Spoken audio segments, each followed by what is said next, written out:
O Partido Socialista de Pontevedra quere coñecer os detalles da contratación do punto violeta que o Concello instalou durante as festas da Peregrina. E con tal motivo, nos vimos de registrar varias preguntas, solicitudes de documentación dese expediente de contratación dese punto informativo, información sobre o persoal que estaba ao fronte do mesmo, a cualificación profesional deste persoal e así como o número de asistencias que se levaron a cabo durante estes días de festa. A formación considera que a función que cumpriu o punto foi de concienciación, pero non de asesoramento, que era o obxectivo inicial destas caravanas durante o mandato anterior. O Concello de Pontevedra, nunha clara improvisación, colocou un decorado exhibidor que chamou punto violeta de información durante algúns días da festa da Peregrina e como unha imaxe vale máis que 1000 palabras, non creo que sexa moi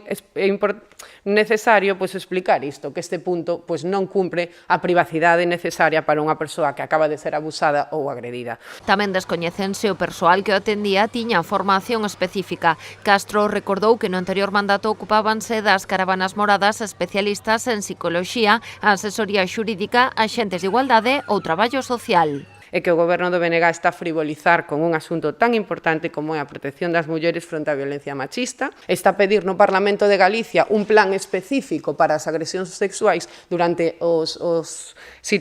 momentos de festa ou os momentos de acontecementos multitudinarios e, por outra banda, en Pontevedra, cando se xestiona, racanea en protección contra a violencia machista. Castro reclamou que se instalen puntos morados nas vindeiras citas multitudinarias da cidade, como son o Río Verbena, a Feira Franca e a gran final das Series Mundiais de Triatlón. Neste momento, además, no que sabemos todos que o PP e Vox está a eliminar os puntos violetas das festas, temos o exemplo de Alcalá de Henares, é un momento no que os partidos progresistas non poden racanear en medios e frivolizar cun asunto tan importante. A edil socialista anunciou ademais que o PSOE presentará unha moción no pleno pedindo a aprobación dun protocolo de actuación ante as agresións e os acosos sexuais en espazos privados de ocio nocturno.